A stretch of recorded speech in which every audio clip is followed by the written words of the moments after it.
কোনোবাই মোৰ লগত যায় যদি সৌ দোকান মাছ আছে সেইটো সোমাই গ'ল দিলে কি মাছে দিলে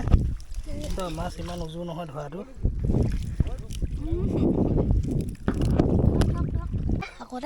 সেইটো কি মাছ এই মাত্ৰ মাগুৰ মাছ এটা পালে দে দি দে তো মাগুৰ মাছ ধৰিব যে পাৰিছে একদম শিঙে খুচি দিয়ে